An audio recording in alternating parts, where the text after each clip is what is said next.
guys, this is Buttery Waffles 9 with my next tutorial. This will be on regular Minecraft while I'm lagging a lot. Hopefully that will fix itself. But anyway, I haven't made a video in a long time and I've been really busy.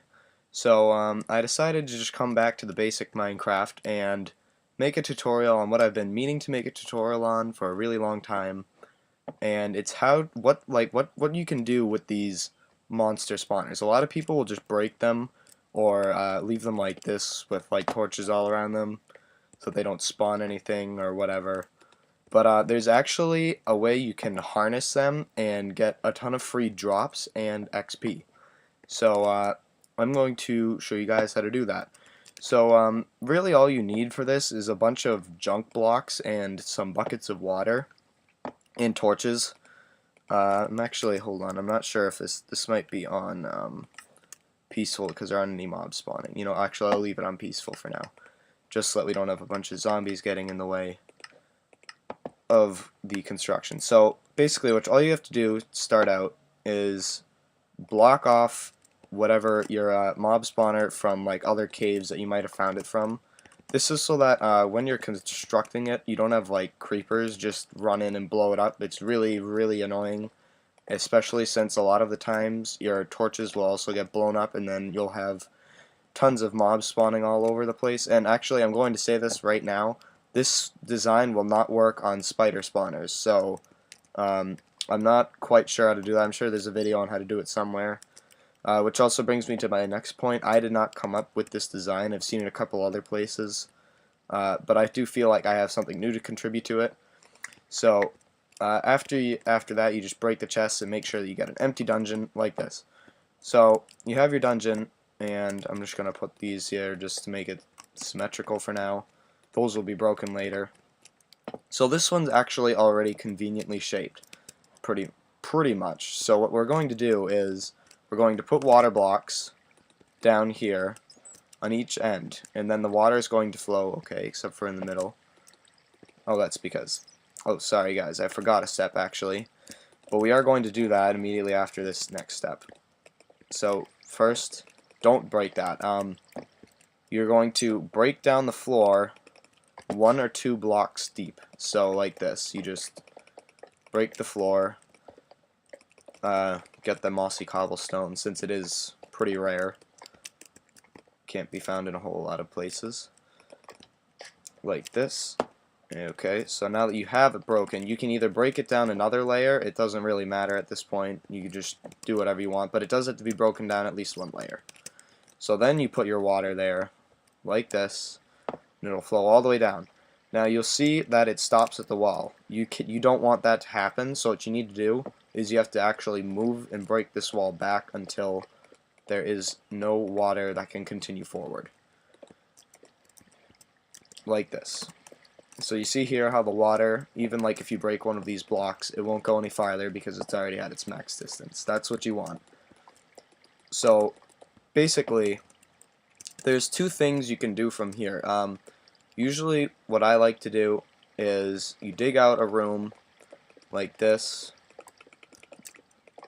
and you just light it up with some torches, and then make like a passage to it from your base or from a nearby cave or something like that. Alright, sorry, you don't put the glass there, you put the glass here. And this doesn't have to be glass either, but I always like to make it glass because then you can see when a mob is coming to drop. So then you just push this back more. And basically what you're going to do is like carve out a little building down here. I actually once made a base on one of my single player worlds where like my house was down like in this cave, and that's nice because as soon as like you're I think it's, I don't know, you have to be relatively close to the spawner though in order for it to actually start spawning things. So I also like making a little passage down here. You can break this and then make like a little side window. But the thing about this is that you have to be careful because if this is too light, it will get inside there and stop zombies from spawning. But if it's too dark, then zombies will spawn in that. So what I like to do is If you can use redstone torches, they aren't really good for light. However, once it's dark, they are very useful because they prevent mobs from spawning, but they aren't too bright. So I also use redstone torches in like mushroom gardens and stuff like that. So once you have that, you also light this up. It's very important that when you do this, you light everything up that you don't want monsters spawning in, because they will spawn in your house or whatever. I've learned that from personal experience, and it's not very fun. And that was with the skeleton spawner, so there were like 5,000 skeletons in my house. So then after this, this is where I was talking about where you have some flexibility. So you can do what I like to call classic way, which is what this was the first way that I did it, where you'd actually move this glass forward 1 block, and then watch, if you dig down here, you dig down 3 blocks, and first we lag out though, that's very important. So you dig down 3 blocks, no, I think I'm 2 blocks, yeah, 2 blocks. So you dig down 3 blocks, there we go. And we're going to put a block back there. And then in here, I'm going to break a passage through, we dig down again, and then we find where we dug down with the water over there. So there it is. And we dig all the way across. Wow, that's really inconvenient. We're going to be pouring water on that. There we go. Okay, so anyway, and then you dig across, and basically what you do is you find the entire dungeon, the entire dungeon's water stream that's coming out, like this. It's pretty easy, and then what you do is you just take blocks, and any kind of block you want, I'm going to use glass, and you block off this part, like this. So now, if I can expand this a little, okay, or we have a mouse spasm.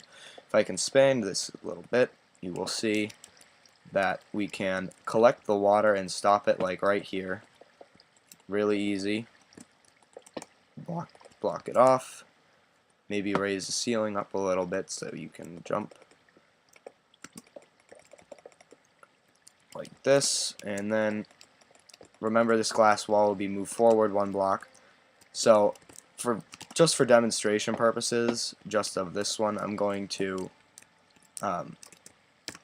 move it forward. I'm not going to completely do it. I'll break this and use glass for your viewing pleasure. But you just build it up a little bit like this. So this way, what you'll see is when the mobs spawn, they're going to get pushed down here, and it will take a while, but they will eventually fall down and get stuck down here and suffocate and die. And when they do that, their drops will come, and then they will drop their drops, and it will be pushed forward. This spawner is most useful with the skeleton spawners because they drop arrows. But for zombies, it's kinda, I mean, you occasionally get an iron tool, but it's really not the greatest. So watch, you'll see this zombie, see he's gonna get pushed under. If I can get through here, I'll jump down so you guys can see. He's going to start dying momentarily. You can see him, he's right here. Right there. Oh, there's another one who got in. So he's going, there we go, see he's suffocating. Now, if they do get up to breathe, they do stop dying, and you have to wait until they get pushed back down again. But, this is basic mob spawner number 1, aka classic mob spawner, as I like to call it. Or classic, it's really more like a farming machine. I'm not even gonna really call it a spawner. Okay, so we're gonna kill these zombies and doom them to death. Okay, we'll just wait until they're done spawning. So, the next one is much more effective, but it is a bit more work, and this zombie's, wow, okay. Hold on a minute, gotta, there we go, okay, bye. Okay, so this is the next one. In my opinion, I like this one much better because you can actually farm the EXP from it too. And I'll show you guys how to do that. It's really straightforward for farming the EXP. So this one, you do want to start it like this, like I originally had it. And you can have the glass here if you want glass to see. I always like seeing it because you can see how many are falling. But since I basically just said falling, you should know that this one has to do with dropping the mobs. So basically what you do for this one is you dig a pit that is exactly 23 blocks deep. And this makes it so that with skeletons, with zombies, I think it can be 24, but you need to be careful because you don't want the mobs to die before they fall.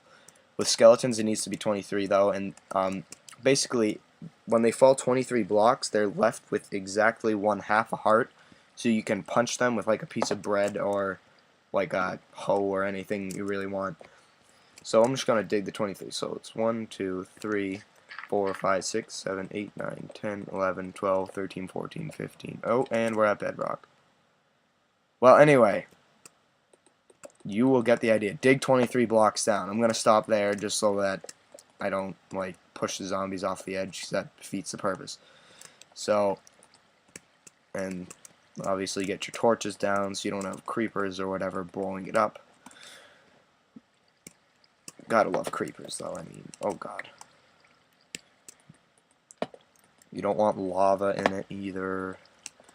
I like how many technical difficulties I'm running into building this. This has to be a world record or something. Like, okay, I'm just gonna do them in strips down like this. Okay, there we go. No. Alright, so there you go. You have like a pit. Normally this would be 23 blocks deep, but like I said, there's bedrock, so I can't go any deeper. So basically the way that this one works though is once you have your pit, we'll turn it off just so you can see, or remove the torches, and gotta put that back. And like I said before, this doesn't work with spiders, it only works with zombies and skeletons. So they'll fall down and they take fall damage. Like you saw him, he turned red a little bit. So once you do that, you have to dig a pit all the way down there. Not sure exactly where it is. Okay, there he is. So down 2 more blocks. Okay, so there he is. He's sitting there. He's doing his thing. Now, okay, nope, I didn't fall through the world yet. That's good. So now what you do is you dig it out like this. So now whenever a zombie spawns, he'll fall down here and you can just like see his legs. And if you do make this with a skeleton spawner, they won't be able to shoot you, which is really good. And then it's not going to work on this because it's not tall enough. But you can just punch them to death, and it's extremely easy way to get EXP. So when you do want to farm them, just come up here, stand maybe like in this little watch thing right here, and go AFK for a while. Feel free to like go watch TV or do whatever you want to do, maybe like eat lunch or something. Just make sure that it's blocked off and well lit so like creepers and other things like that can't get in. And of course your mobs can't get out of the containment area. So one last thing that I forgot to mention at first is if you do want to do if you want to make it so you don't even have to pick up the drops at all and they just automatically get harvested, that is also possible. But you need to make the fall greater than 23 blocks, like we said, and unfortunately if you do this, you will not be able to get any sort of XP from the monsters, which in my opinion I would rather just sit down there and smack them with loaves of bread or something so that you can get XP. But if you don't want to do that, that is okay. So if you just want to make it so that it automatically picks up drops, you need to get minecarts and hoppers. So if you haven't gotten into that before, I'm sure there's plenty of tutorials out there that you can look up, and they're actually like very useful systems, I guess you could call them. But basically they will automatically pick up things that they run over and they can put them in chests for you, and you don't have to do absolutely anything. So in things like this, it's quite useful. So basically you gotta start out. I'm just going to raise this up a little bit. Remember, I know this isn't 23 blocks and this isn't more than 23 blocks, which is what it needs to be, but it's not. It's because I'm at bedrock, as you all can see. I hope. But so you just make a section here. You don't even have to be able to even have to be able to access this section, but you might want to because occasionally it can't stop. So you just put powered rails here, powered rails back, light them with the torch like this. Oopsie. Okay, there we go. Actually, break one powered rail, and then you put a hopper. You put a chest. Shift click, put a hopper on top of it so that the hopper is leading to the chest, and then you put a rail over that, powered rail over that. After that happens, you go back to your transportation, get regular rails, link it around like this so that it runs in a circuit, and put your minecart with a hopper on it, and then you just push it. So it'll go around constantly, and whenever it gets over this hopper, it'll deposit whatever any drops that it came across on the track into the chest. So I'll throw one over there. See, the cart picked it up, and now it's in the chest over here. So in case you haven't already guessed, basically the way that this works in this case is it spawns the zombies. They get pushed down, fall, die on the track, and then drop their rotten flesh into the minecart with the hopper. Very useful. Again, like I said earlier, I think that this is more useful with skeleton spawners, but it's up to you. So, thank you guys for watching. If you found this helpful and you want more videos, you can like and subscribe. And I'll see you guys later in my next tutorial. Bye.